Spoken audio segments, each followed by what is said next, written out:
Israeli আগ্রাসনের বাস্তব চিত্র দেখতে গিয়েছিলেন ইউরোপ, আরব ও এশিয়ার কূটনীতিকরা, কিন্তু নিজেরাই পড়ে গেলেন হামলার মুখে। জেনিনের শরণার্থী শিবিরে সফরের সময় এবার কূটনীতিকদের লক্ষ্য করে গুলি চালালো বর্বর ইসরায়েলি সেনারা।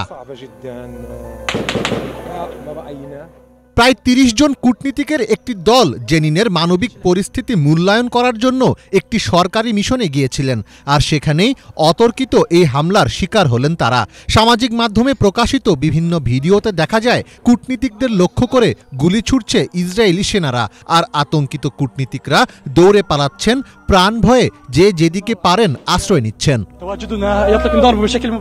ভিডিওতে দুজন ইসরায়েলি সেনাকে একদম কাছাকাছি দাঁড়িয়ে কূটনীতিকদের দিকে রাইফেল তাক করে থাকতে দেখা গেছে। প্রতিনিধি দলের সদস্যরা যখন সংবাদ মাধ্যমের সঙ্গে কথা বলছিলেন তখন তাদের কাছাকাছি গুলির শব্দ শোনা যায়, তবে এ ঘটনায় কোনো হতাহতের খবর পাওয়া যায়নি। ২১ মে রাতে এক প্রতিবেদনে এসব তথ্য জানিয়েছে সংবাদ মাধ্যম আল জাজিরা। ইসরায়েলি সেনাবাহিনীর এমন কাণ্ডে রীতিমতো হতবাক হয়ে যান বিশ্ব নেতারা। প্রশ্ন উঠেছে, যেখানে কূটনীতিকও নিরাপদ নন সেখানে সাধারণ মানুষ কতটা সুরক্ষিত?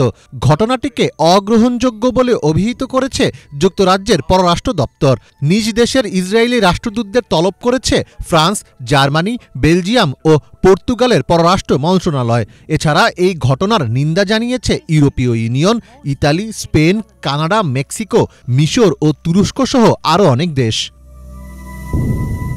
তবে ইসরায়েলি সেনাবাহিনী দাবি করেছে কূটনীতিকরা পূর্ণ নির্ধারিত রুট থেকে সরে গিয়ে একটি নিষিদ্ধ এলাকায় প্রবেশ করেছিলেন, যার জেরেই তাদের সতর্ক করতে গুলি চালানো হয়। তাদের ভাষ্য অনুযায়ী এটি সতর্কতামূলক গুলি ছিল এবং কেউ আহত হয়নি। পশ্চিম তীরের জন্য নিযুক্ত ইসরায়েলি সামরিক প্রশাসনের প্রধান জানিয়েছেন তারা ঘটনাটি নিয়ে সংশ্লিষ্ট দেশগুলোর প্রতিনিধির সঙ্গে কথা বলবেন এবং ঘটনার প্রাথমিক তদন্ত সম্পর্কে কূটনীতিকদের অবহিত করবেন। বিশ্লেষকদের মতে নেতানিয়াহুর নেতৃত্বে ইসরায়েলের কূটনৈতিক ব্যর্থতা স্পষ্ট। ট্রাম্প প্রশাসনের ঘনিষ্ঠ ডানপন্থী নেতাদের সমর্থন কমে যাওয়ার পাশাপাশি ইউরোপীয় দেশগুলো কড়া প্রতিক্রিয়া জানাতে শুরু করেছে। দিন কয়েক আগেই ফ্রান্স, ব্রিটেন ও কানাডা এক যৌথ বিবৃতিতে ইসরায়েলের বিরুদ্ধে পদক্ষেপ নেওয়ার হুমকি দিয়েছে। এমনকি জার্মানি ও চেক প্রজাতন্ত্র উদ্বেগ প্রকাশ করেছে। ইসরায়েল রাজনৈতিক ও কূটনৈতিকভাবে পতনের পথে রয়েছে বলে মনে করছেন খোদ ইহুদি বিশ্লেষকরাই। তাদের মতে নেতানিয়াহুর স্বেচ্ছাচারিতার কারণে ইসরায়েল আন্তর্জাতিকভাবে বিচ্ছিন্ন হয়ে পড়ছে এবং পুরনো মিত্রদের সমর্থনও হারাচ্ছে। ইসরায়েলকে ধীরে ধীরে একঘরে করে দিচ্ছেন নেতানিয়াহু। মীর ফজলে রাব্বি, বাংলা ভিশন।